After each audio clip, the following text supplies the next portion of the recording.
أعوذ بالله من الشيطان الرجيم بسم الله الرحمن الرحيم وإذا سمعوا ما أنزل إلى الرسول ترى أعينهم تفيض من الدمع مما عرفوا من الحق يقولون ربنا آمنا فاكتبنا مع الشاهدين وما لنا لا نؤمن بالله وما جاءنا من الحق ونطمع أن يدخلنا ربنا مع القوم الصالحين فأثابهم الله بما قالوا جنات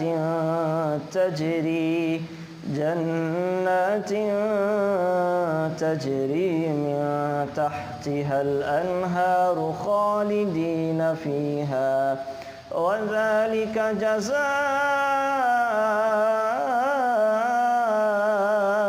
المحسنين والذين كفروا وكذبوا بآياتنا أولئك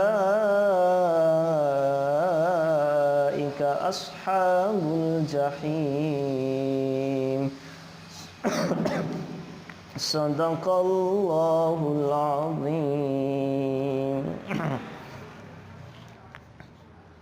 چھٹے پارے کے آخر میں یہ بتایا گیا تھا کہ جو حقیقی نصارہ ہیں وہ اپنے دلوں میں مسلمانوں کے لیے تھوڑا سا نرم گوشہ رکھتے ہیں، اور تو 7ویں پارے کے شروع میں بعض نصرانیوں کا ذکر ہے جو حبشہ سے آئے تھے اور انہوں نے قرآن کو سنا تو قرآن کو سنتے ہی ان کے دل نرم پڑ گئے، ایمان لے آئے، بے اختیار ان کی آنکھوں سے آنسو چھلکنے لگے۔ تو 7واں پارہ شروع یہیں سے ہوتا ہے۔ اصل میں ہوگا بھی یہ کہ جب قیامت قائم ہوگی تو اب بھی ہمارے ہاں دیکھیں ہمیشہ سے ایسے 2 طبقے چلتے آئے ہیں، ایک وہ لوگ جو انبیاء کے گستاخ ہوتے ہیں، ایک جو انبیاء کے گستاخ ہوتے ہیں جنہوں نے انبیاء کو شہید کیا، ناحق انبیاء کو قتل کیا، انبیاء کی سنتے ہی نہیں تھے، یہ ہوتے ہیں گستاخ۔ اور ایک وہ ہوتے ہیں جو محبت میں غلو کر جاتے ہیں، انبیاء کی محبت میں آ کر نبیوں کو خدا بنانا شروع کر دیتے ہیں، نبیوں کو خدا کا بیٹا ماننا شروع کر دیتے ہیں۔ انہوں نے محبت میں آ کے غلو کیا، ان کی مثال عیسائی ہے، اور یہودیوں نے انہوں نے بغض میں آ کے غلو کیا۔ تو اللہ تعالیٰ کی سنت ہے کہ اللہ گستاخ کو معاف نہیں کرتا، یہ ایک اہم ضابطہ اپنے ذہن میں رکھیں۔ اللہ کی سنت ہے کہ اللہ گستاخ کو معاف نہیں کرتا، اللہ تعالیٰ گستاخ کو ہدایت نہیں دیتے۔ ہاں جو محبت میں غلو کر جائے عین ممکن ہے اللہ تعالیٰ اس کو معاف فرما دیں اور اللہ تعالیٰ اس کو ہدایت عطا فرما دیں، اور یہ ہوگا کیسے؟ جب قیامت قائم ہوگی تو دجال کے پیروکار زمین پر ہوں گے، یہ چونکہ انبیاء کے گستاخ ہیں، اور دوسری طرف عیسائی ہوں گے اور مسلمان ہوں گے، تو اللہ تعالیٰ عیسائیوں کو اسلام کی توفیق عطا فرما دیں گے۔ عیسائی کیا کریں گے؟ عیسائی بھی مسلمان ہو جائیں گے، اور عیسائی اور مسلمان یہ دونوں مل کر یہودیوں کو قتل کریں گے، یہودیوں کو قتل کریں گے، دجال کو قتل کر دیا جائے گا۔ اب یہ آپ کو میں جو ذکر کرنے جا رہا ہوں وہ یہ ہے کہ اصل میں جو اللہ تعالیٰ عیسائیوں کو اسلام کی توفیق عطا فرمائیں گے اس کی وجہ یہ ہے کہ یہ ڈی ٹریک ہو گئے ہیں، لیکن یہ گستاخ نہیں ہیں، انبیاء کی گستاخیاں نہیں کرتے تھے، انبیاء کی شان میں گستاخیاں زیادہ نہیں کرتے تھے، ان سے لڑتے جھگڑتے نہیں تھے، یہ کام تھا یہودیوں کا۔ تو ساری بات کا خلاصہ یہ ہوا، یہ جو قرآن کریم میں اللہ تعالیٰ 7ویں پارے کے شروع میں فرما رہے ہیں وَإِذَا سَمِعُوا مَا أُنزِلَ إِلَى الرَّسُولِ تَرَى أَعْيُنَهُمْ تَفِيضُ مِنَ الدَّمْعِ مِمَّا عَرَفُوا مِنَ الْحَقِّ، کہ جب قرآن کو سنا ان لوگوں نے تو قرآن کو سن کر ان کی آنکھیں نرم ہو گئی اور آنکھوں سے آنسو بہنے لگے۔ تو یہ عیسائی تھے۔ تو عیسائی جو ہیں وہ مسلمانوں کے ساتھ مسلمان مر کر دنیا کے اندر امن پھیلائیں گے، امن کو عام کریں گے۔ تو ان آیات میں مسلمانوں کے ساتھ عداوت اور محبت کا معیار جو اہل کتاب کا تھا وہ ذکر فرمایا ہے۔ ہوا یہ تھا کہ بہت تھوڑے سے یہودی مسلمان ہوئے، جیسے یہودیوں میں عبداللہ بن سلام رضی اللہ تعالیٰ عنہ تھے اور کچھ اور لوگ تھے۔ عبداللہ بن سلام یہ یہودیوں کے عالم تھے، یہ مسلمان ہوئے ہیں، اور باقی جو ہیں اور عیسائی بہت زیادہ تعداد کے اندر مسلمان ہوئے۔ آپ علیہ السلام کے عہد مبارک میں جو حبشہ کا بادشاہ تھا نجاشی، اور وہاں کی جو عوام تھی ان کی ایک بڑی تعداد مسلمان ہو گئی۔ یہی وجہ ہے کہ جب مکہ مکرمہ میں مسلمانوں کو زیادہ ستایا گیا تو رسول اکرم صلی اللہ علیہ وسلم نے ان کو حبشہ کی طرف ہجرت کا حکم دیا کہ تم حبشہ چلے جاؤ، وہاں کا بادشاہ نجاشی یہ تمہارے ساتھ تعاون کرے گا اور تمہارا خیال کرے گا۔ چنانچہ اس مشورہ کے اوپر عمل کرتے ہوئے پہلی مرتبہ 11 حضرات حبشہ کی طرف نکلے ہیں، جس نے حضرت عثمان غنی اور ان کی زوجہ حضرت رقیہ رضی اللہ تعالی عنہ بھی شامل تھیں۔ اس کے بعد حضرت جعفر بن ابی طالب کی سرکردگی میں ایک بہت بڑا قافلہ مسلمانوں کا وہاں بھیجا گیا، جس میں 82 مرد تھے۔ جب یہ سارے لوگ وہاں پہنچے ہیں تو مکہ والوں کو چین نہیں آیا، وہ تڑپنے لگے، وہ غصہ میں ہو گئے کہ ہم تو مسلمانوں کو ختم کرنے کے در پہ تھے، یہ بڑھتے جا رہے ہیں، ہم ان کو سزائیں دینا چاہتے تھے، یہ عافیت اور امن میں جاتے جا رہے ہیں۔ تو کفار مکہ نے بہت سارے ہدیے لیے اور ایک اپنا وفد حبشہ کے بادشاہ کے پاس روانہ کیا، اور ان سے کہنے لگے کہ مسلمانوں کو اپنے ملک سے نکال دیں۔ مگر حبشہ کے بادشاہ نجاشی نے کہا پہلے میں تحقیق کروں گا کہ ان کا کیا عقیدہ ہے۔ تو ان کافروں نے، مشرکین نے حبشہ کے بادشاہ نجاشی کے کان بھرے اور کہنے لگے کہ یہ جو مسلمان آپ کے پاس آئے ہیں ان کے عقائد عیسیٰ علیہ السلام کے بارے میں بہت زیادہ غلط ہیں، یہ حضرت عیسیٰ کو برا بھلا کہتے ہیں۔ تو حبشی بادشاہ نجاشی نے حالات کی تحقیق کے لیے مسلمانوں کو بلایا اور جعفر بن ابی طالب سے کہنے لگے کہ آپ بتائیں کہ آپ کے کیا کیا عقائد ہیں۔ تو جعفر بن ابی طالب نے جب یہ تلاوت کی سورہ مریم کی آیات اور حضرت عیسیٰ علیہ السلام کا واقعہ ان کو بتایا تو حضرت عیسیٰ کی تعلیمات کے عین مطابق پایا، جس میں حضرت عیسیٰ علیہ السلام کو وہ کلمۃ اللہ اور روح اللہ کا لقب دیا گیا، اور حضرت عیسیٰ علیہ السلام ہی نے رسول اللہ صلی اللہ علیہ وسلم کی بعثت کا ذکر کیا تھا۔ یہ ساری چیزیں جب ذکر کی ہیں تو حبشی بادشاہ بہت متاثر ہوا اور اس نے سارے ہدایہ واپس کر دیے، اور حضرت جعفر کی تقریر سن کے اس نے بھی اسلام اس کے دل کے اندر گھر کر گیا، اسلام وہاں اس کے دل کے اندر گھر کر گیا۔ اور حبشہ کے بہت سارے لوگ جو ہیں بڑے بڑے نصارہ وہ شام آئے، اور پھر شام سے یہ وفد رسول اللہ صلی اللہ علیہ وسلم کے پاس ایک درویشانہ لباس کے اندر آیا تو آپ علیہ السلام نے ان کو سورہ یاسین پڑھ کر سنائی۔ یہ لوگ سنتے جاتے تھے اور ان کی آنکھوں سے آنسو چلتے جاتے تھے۔ سب نے کہا یہ کلام اس کلام کے جیسا لگتا ہے جو حضرت عیسیٰ علیہ السلام پر اترا تھا۔ اور پھر یہ جب واپس ہوئے ہیں نجاشی کے پاس تو نجاشی نے بھی اپنا اسلام کا اعلان کر دیا اور اپنے ایک خط دے کر اپنے بیٹے کو ایک وفد کا قائد بنا کر بھیجا۔ مگر اتفاق یہ ہوا جس کشتی کے اندر اس کا بیٹا یہ خط لے کر آ رہا تھا وہ کشتی پانی کے اندر ڈوب گئی اور یہ وہاں پر نہیں پہنچ سکا۔ تو یہ اللہ تعالیٰ بتا رہے ہیں کہ یہ آیت جو ہے وہ ان لوگوں کے بارے میں اتری ہے۔ اور پھر سرکار دو عالم صلی اللہ علیہ وسلم نے حبشی بادشاہ نجاشی کے اعزاز و اکرام میں ان کی غائبانہ نماز جنازہ ادا کی ہے۔ دو موقع ایسے ہیں جب رسول اللہ صلی اللہ علیہ وسلم نے غائبانہ نماز جنازہ ادا کی ہے۔ چلیں میں آپ کو یہ مسئلہ بھی ذکر کر دوں. یاد رکھیں نماز جنازہ پڑھنے کے لیے یہ ضروری ہے کہ میت حاضر ہو، میت سامنے موجود ہو. اگر میت سامنے موجود نہ ہو تو نماز جنازہ نہیں پڑھا جائے گا. دعا کر سکتے ہیں. نماز جنازہ پڑھنے کے لیے میت کا سامنے موجود ہونا ضروری ہے. اب یہ اعتراض ہوتا ہے کہ رسول اللہ صلی اللہ علیہ وسلم نے 2 جنازے پڑھائے ہیں جبکہ میت سامنے نہیں تھی.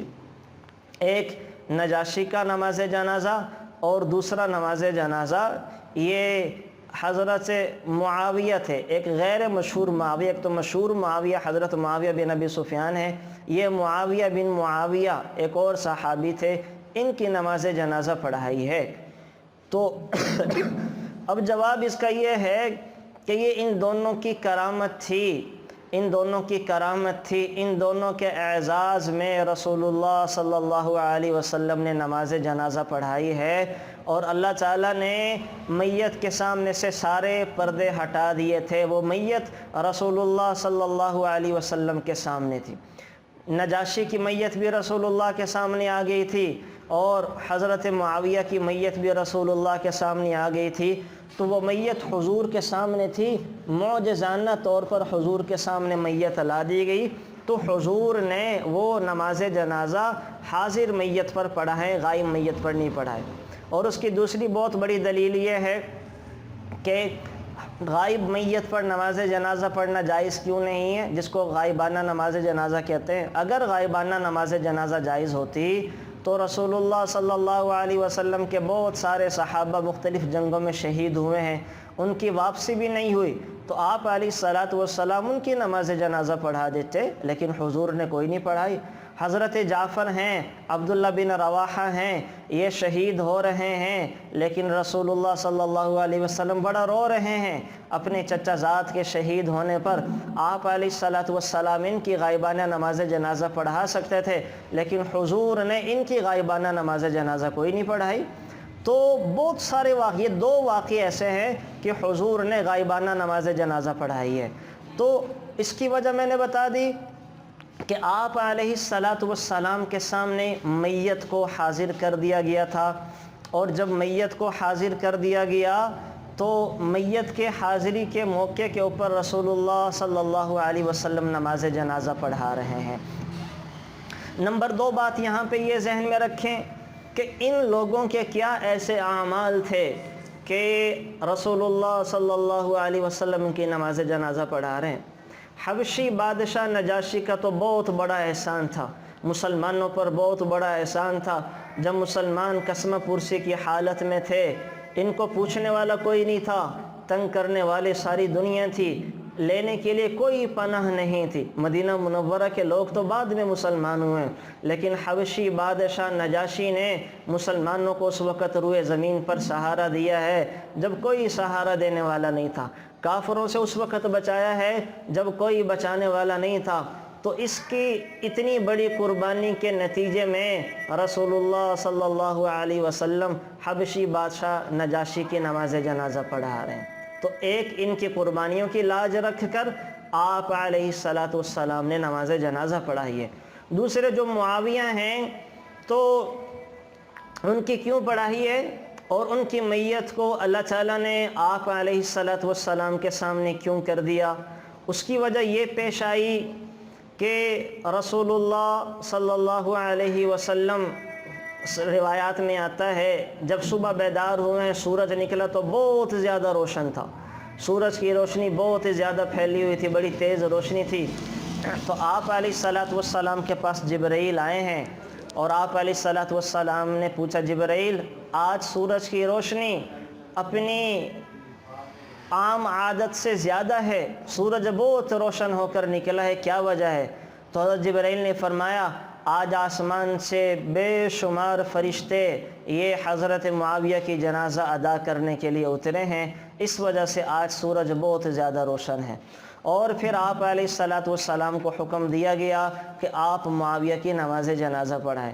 تو معاویہ جہاں تھے ایک غزوہ کے اندر تھے، تو وہاں سے سارے پردے ہٹا دیے گئے اور معاویہ کی میت رسول اللہ صلی اللہ علیہ وسلم کے سامنے حاضر کر دی گئی۔ یہ بالکل ایسے ہی ہے جیسے سرکار دو عالم صلی اللہ علیہ وسلم نماز میں ہیں، ذرا آگے ہوتے ہیں، تھوڑا سا پھر پیچھے ہو جاتے ہیں۔ صحابہ پوچھتے ہیں آج آپ نے وہ عمل کیا ہے جو ہم نے پہلے کبھی نہیں دیکھا؟ تو حضور نے فرمایا کہ جب میں آگے ہوا تھا تو جنت کے انگور کے خوشے میرے سامنے کیے گئے، میں ان کو پکڑنے کے لیے آگے ہوا، پھر جہنم کی آگ دکھائی گئی جس کی وجہ سے میں پیچھے ہو گیا۔ تو حضور تو اللہ کے نبی ہیں، اللہ کے نبیوں کے ساتھ معجزے صادر ہوا کرتے ہیں، تو جب معجزتاً حضور کے سامنے دنیا میں جنت دکھائی جا سکتی ہے تو حضور علیہ السلام کے سامنے یہ دنیا کے عارضی پردے سارے ہٹا دیے جا سکتے ہیں۔ اس کو سمجھنے کے لیے آپ آج کے کیمرے کو سمجھ لیں۔ آج ہم یہاں پہ لائیو ہوتے ہیں، لوگ ہمیں امریکہ میں بھی دیکھ رہے ہوتے ہیں، یو کے میں بھی دیکھ رہے ہوتے ہیں، بیچ میں کچھ بھی نہیں ہے، یہ کچھ تارے ہیں، موبائل کنیکشن ہیں۔ ایک زمانہ آئے گا یہ تارے بھی ختم ہو جائیں گی، وائرلیس سسٹم چل پڑے گا، اور جو ہے وہ یہ ہمیں دیکھے بیٹھے بیٹھے لوگ ساری دنیا کے اندر دیکھ لیا کریں گے، ہم چاند والوں کو دیکھ لیا کریں گے، چاند والے ہمیں دیکھ لیا کریں گے۔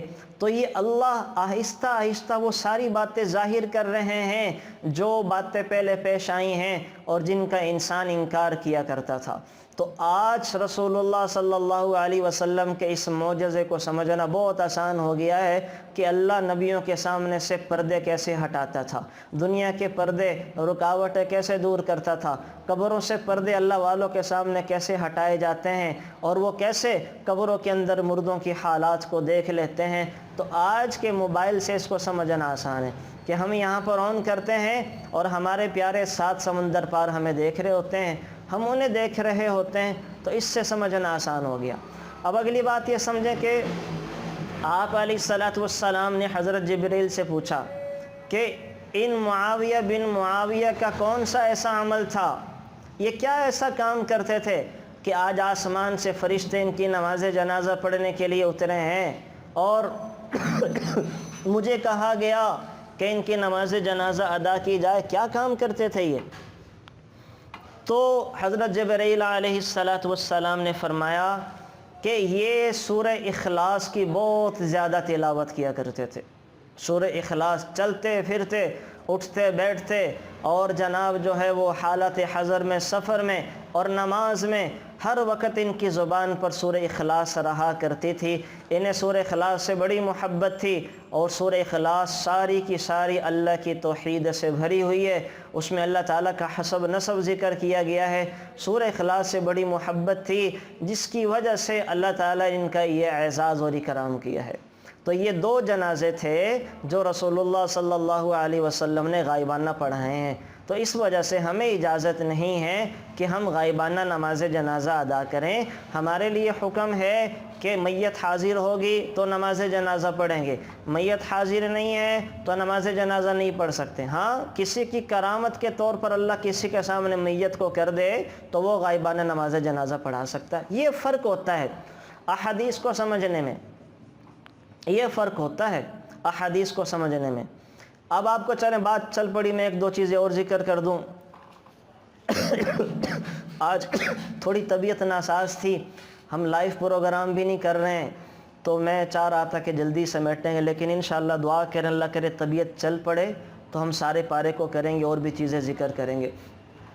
احادیث کو سمجھنا یہ کام ہوتا ہے فقہا کا۔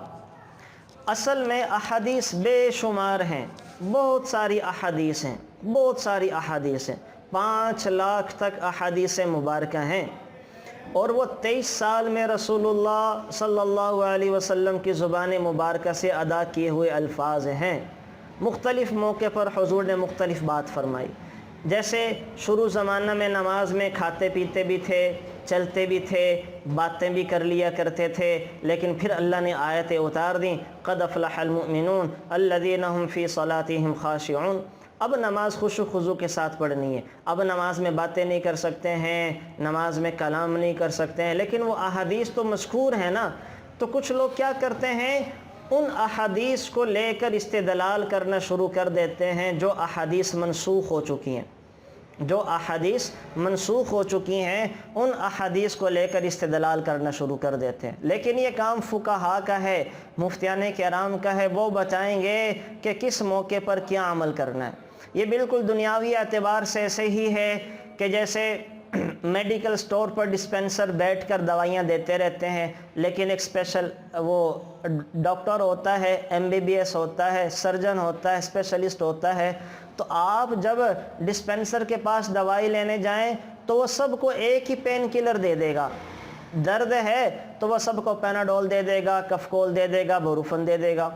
اس کو نہیں پتہ ہارٹ والے کو کیا دینی ہے، TB والے کو کون سی میڈیسن دینی ہے، بچے کو کتنی ڈوز والی دینی ہے، بڑے کو کون سی دینی ہے، اس کو نہیں پتہ۔ وہ سب کو جو ہے وہ ایک جیسی دوائی دیتا رہے گا، جبکہ ڈاکٹر کو پتہ چلے گا کہ BP ہائی والے کو کیا دینی ہے، شوگر والے کے لیے کون سی میڈیسن ہے، ہارٹ والے کے لیے کون سی ہے، اور BP لو ہونے والے کے لیے کون سی ہے، اس کو ہر چیز کا پتہ ہوتا ہے۔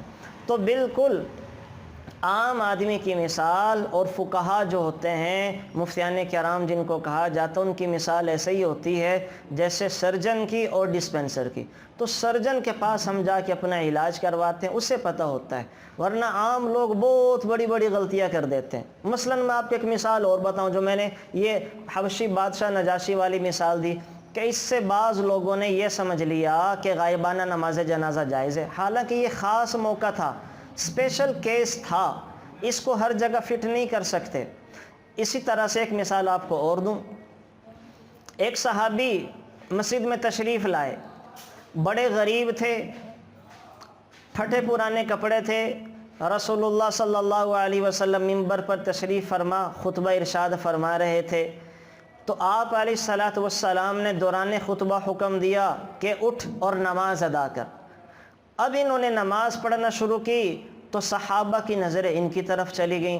صحابہ دیکھ رہے ہیں کہ یہ شخص بڑے کوئی دیہاتی لگتے ہیں، ان کے جسم پر تو پورے کپڑے بھی نہیں ہیں اور جو ہیں وہ بھی پھٹے پرانے ہیں۔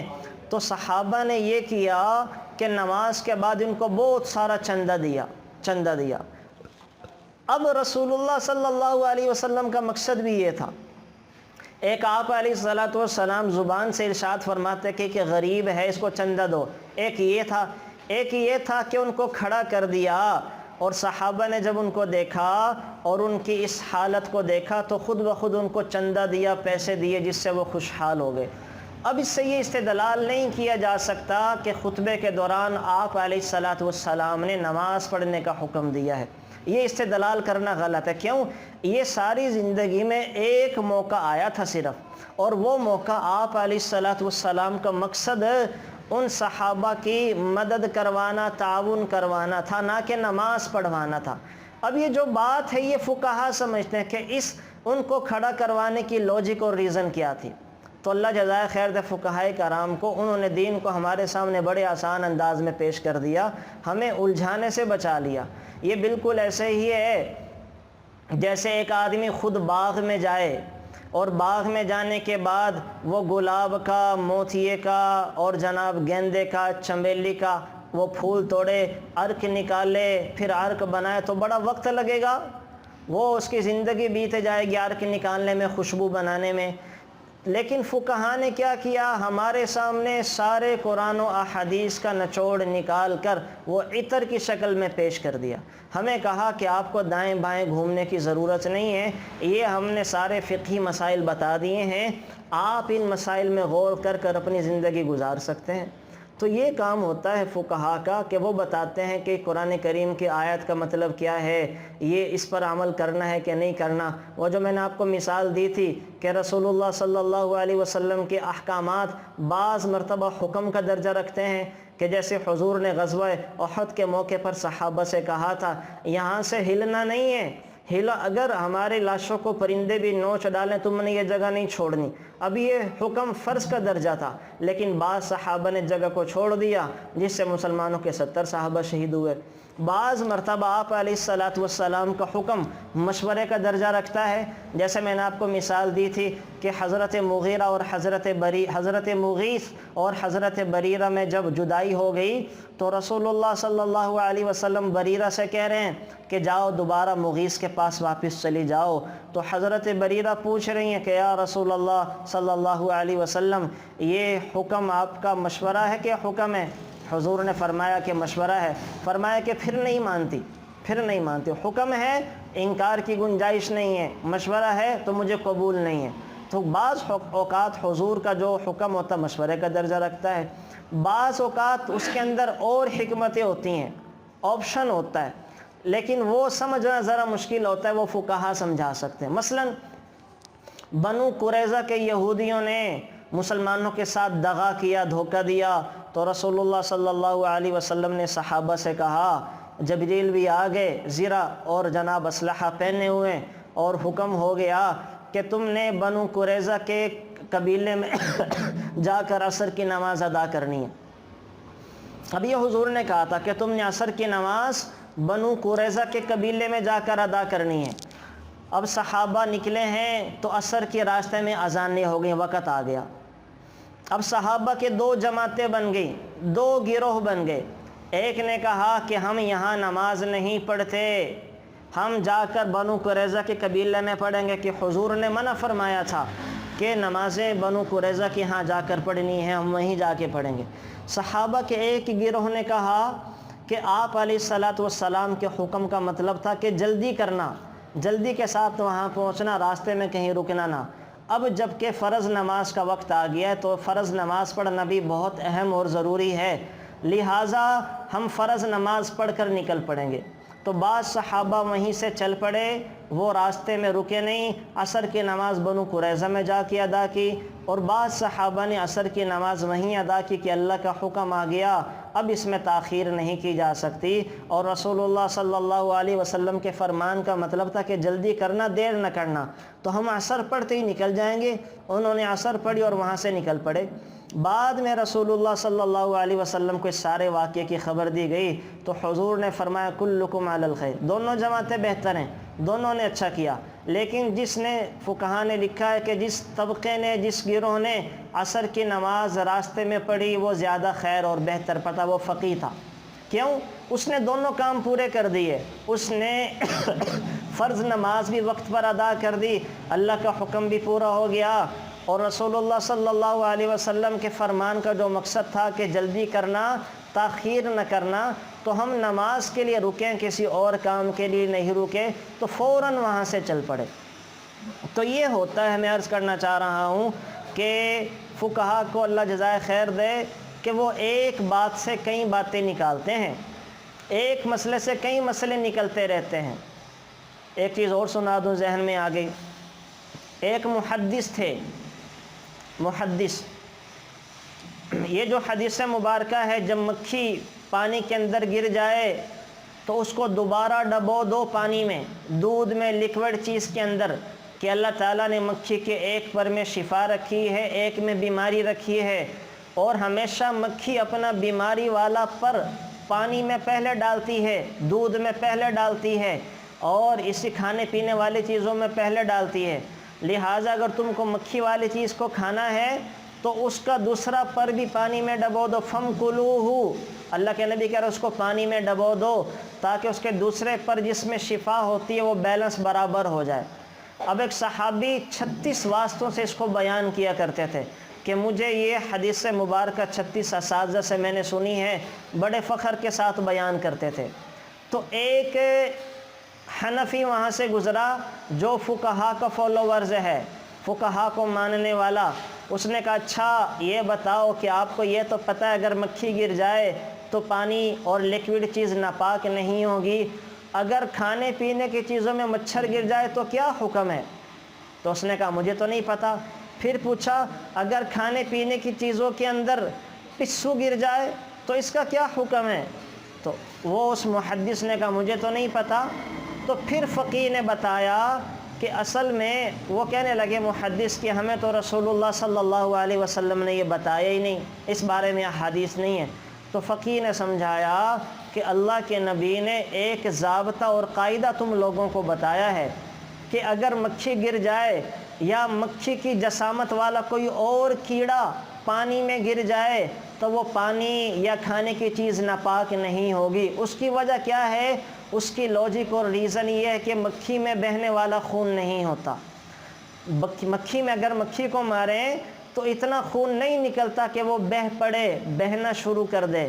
لہٰذا اس سے اللہ کے نبی ہمیں یہ بتانا چاہ رہے تھے کہ ہر وہ حشرات، ہر وہ چھوٹا سا کیڑا جس میں بہنے والا خون نہ ہو، اگر وہ پانی کے اندر، دودھ میں، کسی اور کھانے والی چیز میں گر جائے تو وہ کھانے اور پینے والی چیز ناپاک نہیں ہوگی، اس لیے کہ ناپاک کرنے والی چیز وہ اس کے اندر بہنے والا خون ہوتا ہے، جبکہ پسو، مچھر، مکھی اور اتنی جسامت والے چھوٹے موٹے کیڑوں میں بہنے والا خون نہیں ہوتا، لہٰذا پانی بھی ناپاک نہیں ہوتا۔ ابھی یہ اندر سے جو لاجک اور ریزن ہے، یہ کام ہے فقہا کا۔ فقہا یہ چیزیں تلاش کر کے نکالتے ہیں جن کی وجہ سے قیامت تک آنے والے مسائل حل ہو جاتے ہیں، اور قیامت تک جو مسائل پیش آئیں گے اس کی بنیاد ہمیں رسول اللہ صلی اللہ علیہ وسلم کی احادیث مبارکہ سے مل جائے گی۔ تو یہ جو کام ہے، میں عرض کر رہا ہوں، اللہ جزائے خیر دے، یہ فقہا کا کام ہے۔ بات چلی تھی حضرت نجاشی رضی اللہ تعالی عنہ سے کہ کس طرح سے جو ہے وہ انہوں نے مسلمانوں کا اکرام کیا، اور پھر اللہ تعالیٰ نے ان کا اکرام کیا، اور ان کے اکرام کے اندر رسول اللہ صلی اللہ علیہ وسلم کو حکم دیا گیا کہ ان کی غائبانہ نماز جنازہ ادا کریں۔ اچھا جی، ایک بات ہوگی۔ دوسری جو آیت ہیں، اللہ تعالیٰ یہاں پہ ان چیزوں کے بارے میں ذکر کر رہے ہیں جو حلال تھی اور لوگوں نے اپنے اوپر حرام کر لی۔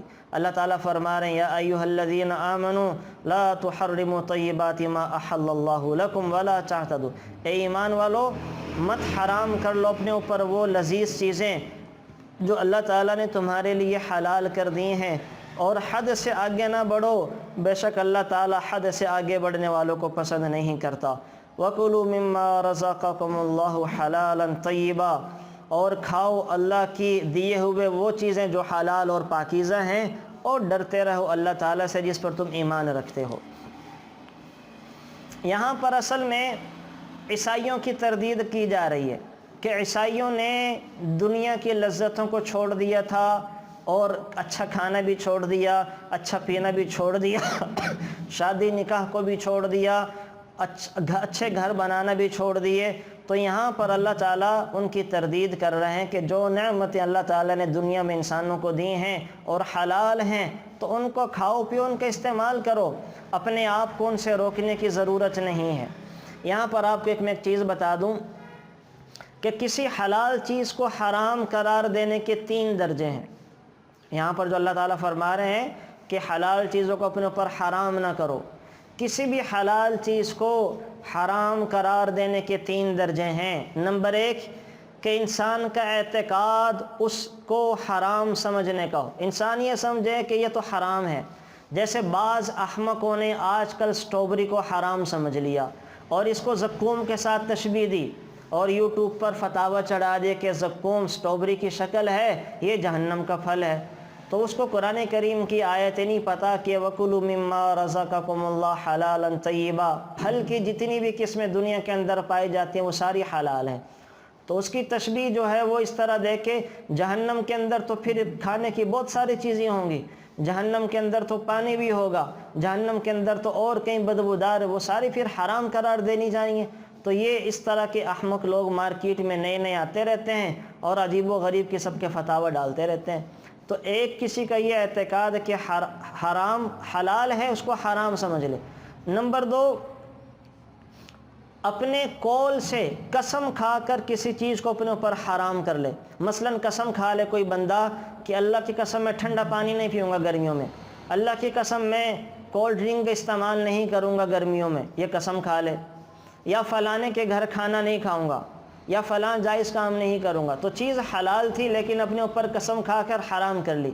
تیسرے یہ کہ نہ وہ اس کا عقیدہ رکھتا ہو کہ یہ حرام ہے، اور نہ ہی وہ زبان سے کچھ کہے کہ یہ حرام ہے، بلکہ اپنے عمل سے ہمیشہ کے لیے اس چیز کو چھوڑ دے۔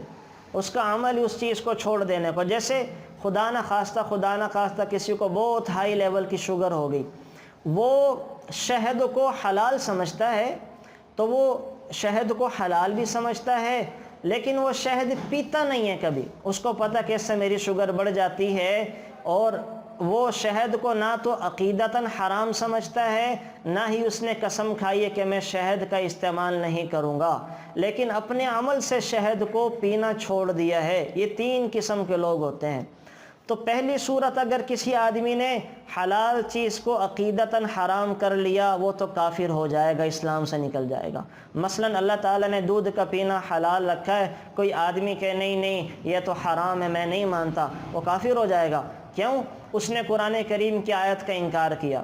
یہ بالکل اس لیے آپ ایک ضابطہ اور ذہن میں رکھیں, انسان کافر تب بنتا ہے جب قرآن کریم کے کسی حکم کا انکار کر دے. قرآن کریم میں جو حکم آیا ہے کہ اس کا انکار کرنا, ایک ہے اس پر عمل نہ کرنا. عمل نہ کرنے سے انسان گنہگار ہوتا ہے. قرآن میں حکم آیا ہے نماز کا, روزے کا, زکوٰۃ کا. ایک آدمی ساری زندگی نماز نہیں پڑھتا, روزے نہیں رکھتا, زکوٰۃ نہیں دیتا, تو کوئی حرج کی بات نہیں ہے, وہ گنہگار ہے. لیکن ایک آدمی انکار ہی کر دے کہ میں نماز کو مانتا ہی نہیں ہوں, میں زکوٰۃ کو مانتا ہی نہیں ہوں, تو اب اس نے عقیدتاً اس کا انکار کر دیا, وہ کافر ہو جائے گا.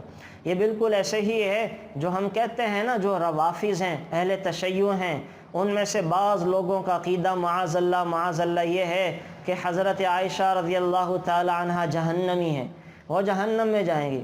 وہ آیت سے استدلال کرتے ہوئے بدبخت کہ وہ جہنم کے اندر جائیں گی, جبکہ اللہ تعالیٰ نے قرآن کریم میں ان کی برات اتار دی ہے. اللہ تعالیٰ ان کی گواہیاں دے رہے ہیں, لوگوں کی گواہیاں آج تک انسانوں نے دی ہے, انبیاء نے دی ہیں, لیکن امی عائشہ وہ واحد ہستی ہیں جن کی پاک دامنی کی گواہی اللہ تعالیٰ خود دے رہے ہیں.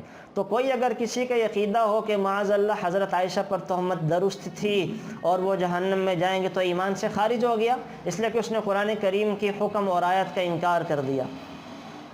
اچھا, دوسری قسم یہ ہے جو میں نے بتایا کہ چیز تو حلال ہے, لیکن ایک انسان قسم کھا لے اپنے اوپر کہ میں کولڈ ڈرنک نہیں پیوں گا, میں فلانے سے بات نہیں کروں گا, میں یہ کام نہیں کروں گا, تو اس کے ذمہ لازم ہے اس قسم کو توڑ دے, قسم کا کفارہ ادا کر دے. اس نے قسم کھا لی کہ اللہ کی قسم میں کولڈ ڈرنک نہیں پیوں گا, اللہ کی قسم میں یہ چیز نہیں کھاؤں گا. اب کوئی اس کو کھلا رہا ہے زبردستی, تو اس کو چاہیے کہ کھا لے اگر تو اس کے موافق ہے, اور اپنی قسم کو توڑ کر قسم کا کفارہ ادا کر دے. قسم کی باتیں انشاءاللہ آئندہ آ رہی آگئی چل کر 3 قسم کی قسمیں وہاں پر ذکر کر دوں گا. تیسری قسم جس میں نہ انسان کا اعتقاد ہو حرام ہونے کا, نہ ہی وہ زبان سے کہے, بلکہ اس کا معاملہ اور عمل ایسا ہو جائے کہ جیسا کہ حرام والا ہو, یعنی اس کو وہ کھائی نہ, خواہ وہ پرہیز کی وجہ سے کہ وہ پرہیز کرتا ہے اور اس کو ڈاکٹروں نے منع کر رکھا ہے کہ آپ نے یہ چیز نہیں کھانی. آپ پتھری والے کو پالک منع کر دیا جاتا ہے, ایک آدمی ساری زندگی پالک نہ کھائے تو کوئی حرج کی بات نہیں ہے, پرہیز رکھے. شوگر والا مریض بھلے ساری زندگی جو میٹھی چیز نہ کھائے تو کوئی بات نہیں ہے, اگر ڈاکٹروں نے کہا پرہیز کرنے کا تو پرہیز کرے, تو کوئی حرج کی بات نہیں ہے. بلکہ پرہیز کرنا بعض اوقات یہ سنت ہے, سنت. ہم پرہیز نہیں کرتے نا اور کہتے ہیں کھا پی جاؤ اللہ خیر کرے گا. ایک آدمی کا گلا خراب ہے, اس کو وہ آپ کے گھر مہمان بن کر آتا ہے, آپ کہتے ہیں کہ یہ بوتل پی لے جی, آپ نے بریانی کھائی ہے, وہ کہتا نہیں میرا گلا خراب ہے, آپ کہتے ہیں بسم اللہ پڑھ کے پی لو کچھ نہیں ہوتا, تو یہ غلط بات ہے. بسم اللہ پڑھ کر پیے یا سورہ یاسین پڑھ کے پیے, وہ ضرور کچھ ہوگا, وہ گلا خراب ہو کے رہے گا. شوگر کے مریض کو آپ نے بڑی چاہت سے گھر میں حلوہ بنایا, گھر میں مہمان شوگر والے آ گئے, آپ اب اسے انسسٹ کر رہی ہیں, مجبور کر رہی ہیں آپ لوگ کہ نہیں بھئی کھا لیں, میں نے بڑی محنت سے بنایا ہے, چکھ کے دیکھ لیں. اب اگلا بیچارہ منع کر رہا ہے کہ اس سے مجھے مسئلہ ہو سکتا ہے, مجھے موافق نہیں ہے. آپ کہتے ہیں کہ نہیں بسم اللہ پڑھ کے کھا لو, اللہ تعالیٰ کی برکت, نام کی برکت سے کچھ بھی نہیں ہوگا, ضرور کچھ ہوگا. وہ میٹھا چیز اپنا نقصان ضرور دکھائے گی. اور اس کی مثال آپ کو میں دیتا ہوں. رسول اللہ صلی اللہ علیہ وسلم حضرت علی رضی اللہ تعالیٰ عنہ کے ساتھ ایک صحابی کے گھر گئے ہیں, تو وہاں عربوں کی عادت تھی کہ کھجور کے خوشے دیواروں پر لٹکا کے رکھا کرتے تھے. رسول اللہ صلی اللہ علیہ وسلم نے آپ علیہ السلام نے کھجوروں سے خوشوں سے کھجوریں توڑ کر تناول فرمانا شروع کر دیں، آپ تناول فرما رہے ہیں، حضرت علی نے بھی آگے ہاتھ بڑھانا چاہا اور کھجوریں توڑ کے کھانا چاہیں، آپ علیہ السلام نے ان کے ہاتھ کو روک لیا،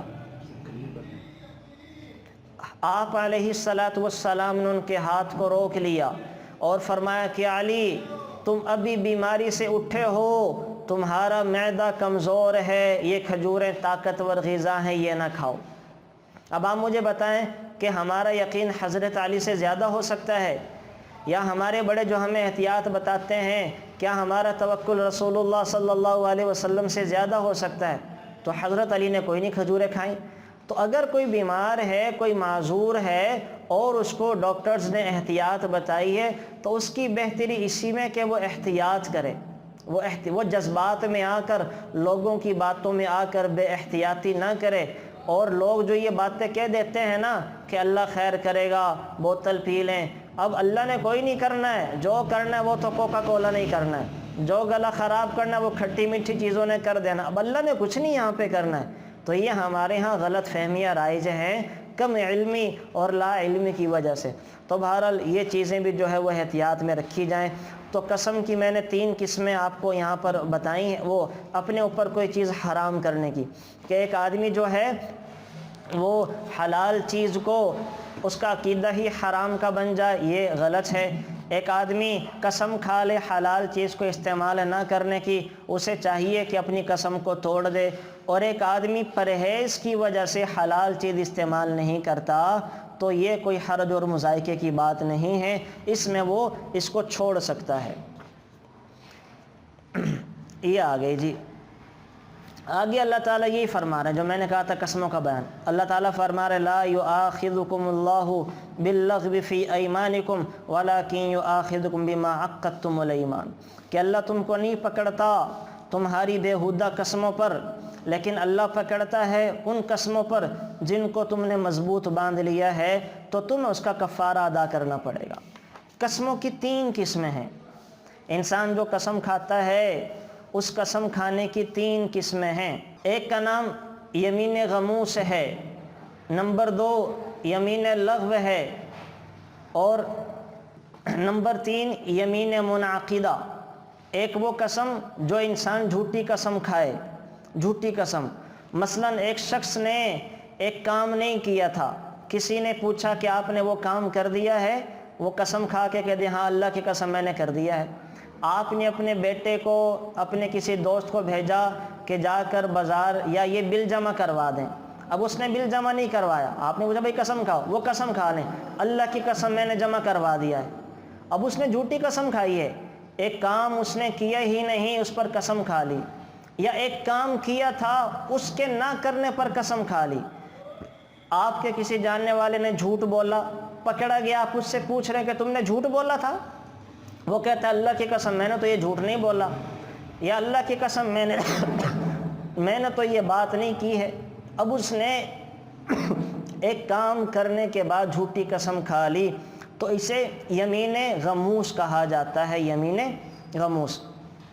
اس کا جو ہے گناہ ہے سخت، اس کا کفارہ نہیں ہے، یہ انسان کو گناہوں میں ڈبو دیتی ہے، اس کو یمین غموس کہتے ہیں۔ غموس کا مطلب ہے گناہوں میں ڈبو دینے والی قسم، اس کے اوپر کفارہ نہیں ہے، البتہ دنیا آخرت کا وبال ہے۔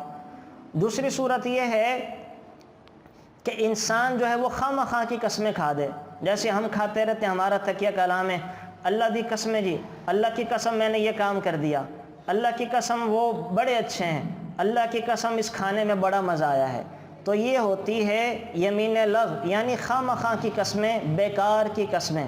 اس کی یہ بھی ہو سکتی ہے کہ ایک انسان اپنے آپ کو سچا سمجھ کر قسم کھا لے جبکہ وہ حقیقت میں جھوٹا ہو۔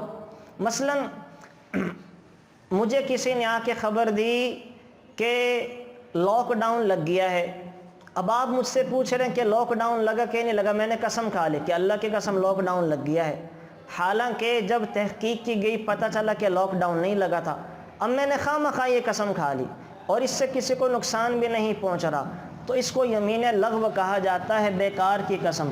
اس قسم پہ نہ ہی کفارہ ہے نہ ہی گناہ ہے، لیکن ایسی قسموں کی عادت سے بچنا چاہیے۔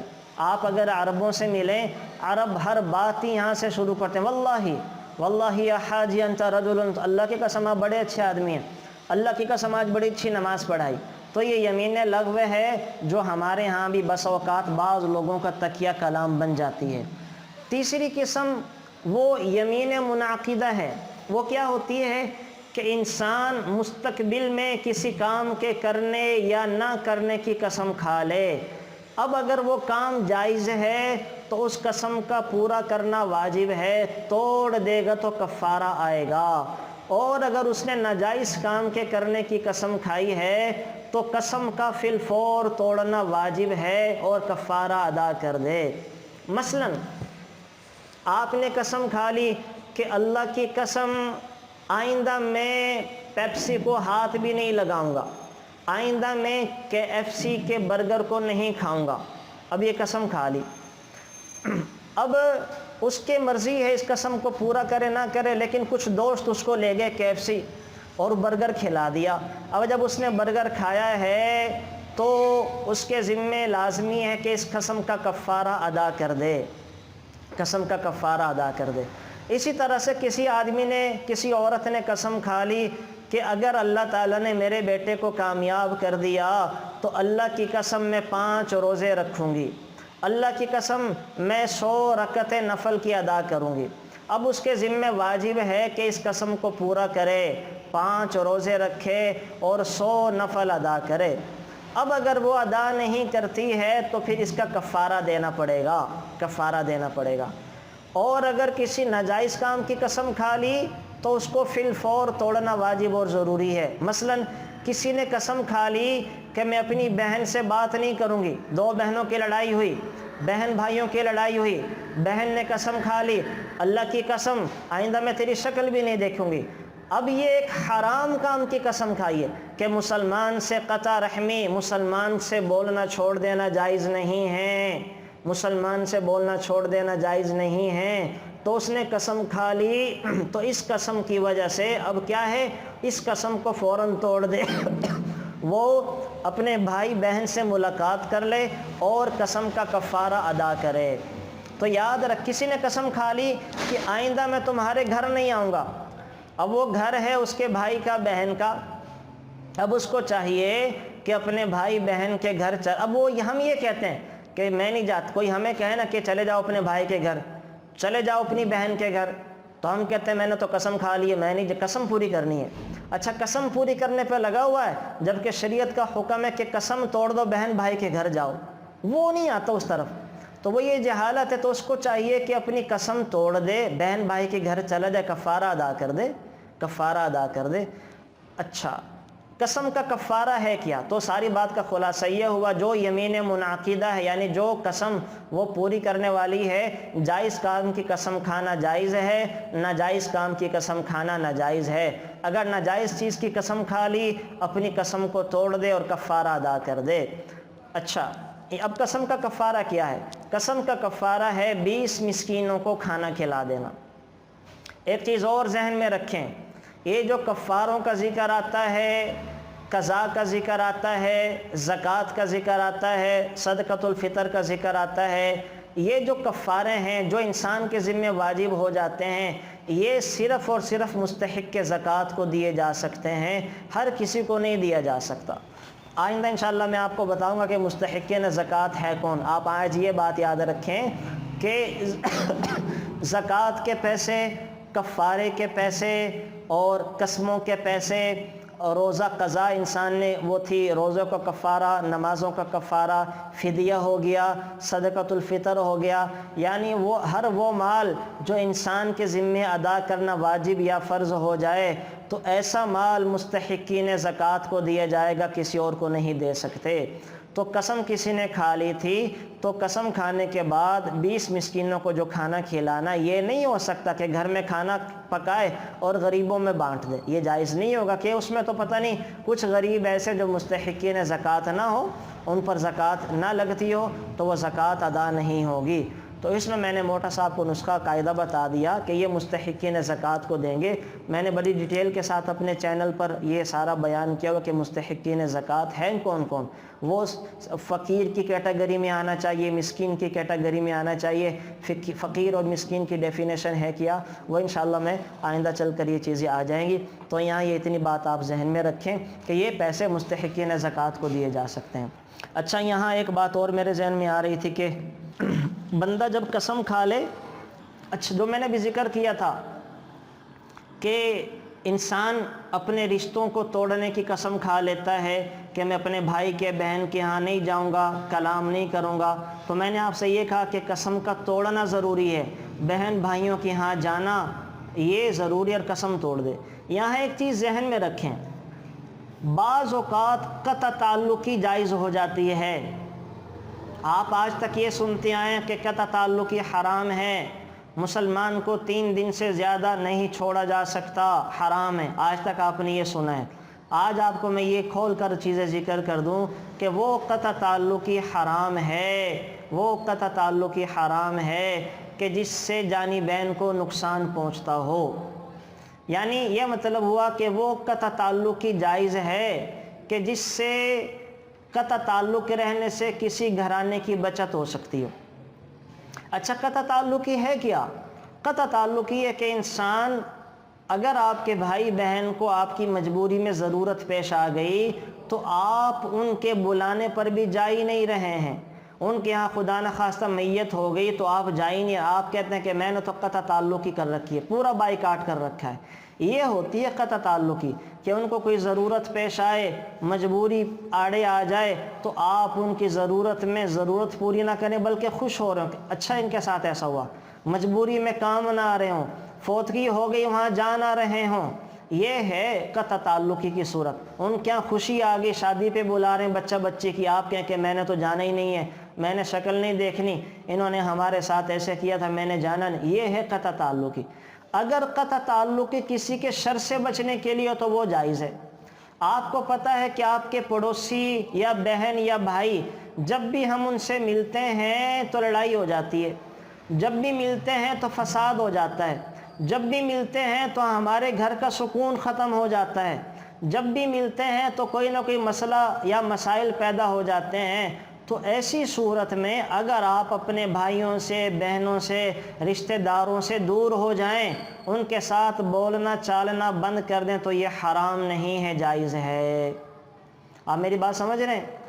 اگر کسی کے شر سے بچنا مقصود ہو کہ ملنے ملانے کا نقصان زیادہ ہے، جب ملتے ملاتے ہیں تو لڑائیاں بھی ہوتی ہیں، بدگمانیاں بھی بڑھتی ہیں، فتنہ فساد بھی ہوتا ہے، چغلیاں بھی ہوتی ہیں، غیبتیں بھی ہوتی ہیں، خاندان میں دراڑیں بھی پڑ جاتی ہیں، تو اس کا حل ہم کیا سوچتے ہیں کہ دور رہا جائے تو اچھا ہے۔ تو بسا اوقات ہے کسی کے شر سے بچنے کے لیے دور رہنا یہ جائز ہے، یہ قطع تعلقی میں نہیں آئے گا۔ مثلا آپ کو پتہ ہے کہ آپ کے بھائی کی، بہن کی، دوست کی، پڑوسی کی نیچر ایسی ہے، ان کے جتنا قریب جائیں اتنا ہمارے گھر کا ماحول خراب ہوتا ہے، اتنی لڑائی دنگا فساد ہو جاتا، تو آپ نہ جائیں، آپ ان سے بات نہ کریں، آپ رابطہ نہ کریں، آپ جو ہے وہ بالکل اپنے گھروں میں ہو کے بیٹھ جائیں۔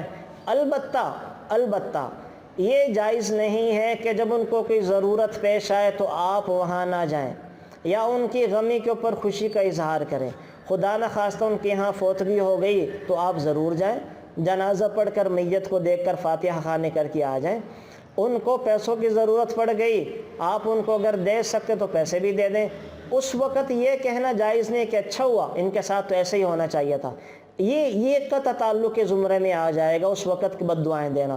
تو اس کے لیے پھر وہی وعیدیں ہیں جو عام حالات میں قطع تعلقی کرتے ہیں۔ تو یہ بات ذہن میں رکھیں کہ کسی عام حالات میں قطع تعلقی کرنا حرام ہے، جائز نہیں ہے۔ البتہ کسی کے شر سے بچنے کے لیے، کسی کے نقصان سے بچنے کے لیے اس کو چھوڑ دینا، اس کو تنبیہ کرنے کے لیے اس سے پیچھا چھڑا لینا یہ جائز ہے، اس میں کوئی حرج اور مذائقے کی بات نہیں، بلکہ یہ اچھی بات ہے، اچھی بات ہے۔ ہم نے خود ایسا کیا اپنے خاندان میں، ہمیں پتہ چلا کہ وہاں ملنے ملانے سے ہمیشہ فساد ہوتا ہے، ہمیشہ لڑائی جھگڑا ہوتا ہے، جب بھی ملتے ملاتے ہیں وہ اس کا رزلٹ بہت برا آتا ہے۔ تو ہم نے آنا جانا چھوڑ دیا، فون بھی ختم کر دیے، فون بھی نہیں کرتے، کبھی آتے جاتے بھی نہیں ہیں۔ البتہ جب کسی کے ہاں ملتے ہیں کسی خوشی غمی پہ تو بڑے اچھے انداز سے ملتے ہیں، ان کو حال احوال لیتا ہوں، پوچھتا ہوں اور بڑے اچھے انداز سے ان سے ملتا ہوں۔ خدا نخواستہ کوئی غمی پیش آئے ان کے ہاں غمی پہ بھی چلا جاتا ہوں، لیکن عام حالات میں ان سے کوئی رابطہ نہیں کرتا کہ رابطہ نہ کرنے میں عافیت رہتی ہے، انسان غیبتوں سے، چغلیوں سے، بدگمانیوں سے بچا رہتا ہے۔ تو یہ ایک حکم یہاں پر یہ بھی بتایا گیا ہے جو ہمارے معاشرے کے اندر بڑا اہم اور ناسور تھا۔ لوگ ڈرتے ہیں، سمجھ نہیں آتی کہ قطع تعلقی وہ برائیاں، اگلے کا نقصان برداشت کرتے رہتے ہیں، لیکن اس بیچارے کو اس ڈر سے نہیں چھوڑتے کہ کہیں ہم قطع تعلقی کے زمرے میں نہ آ جائیں۔ تو قطع تعلقی بسا اوقات جائز ہوتی ہے۔ تو یہاں قسموں کا ذکر بھی آ گیا، یہ میں نے آپ کو چیزیں بتا دیں۔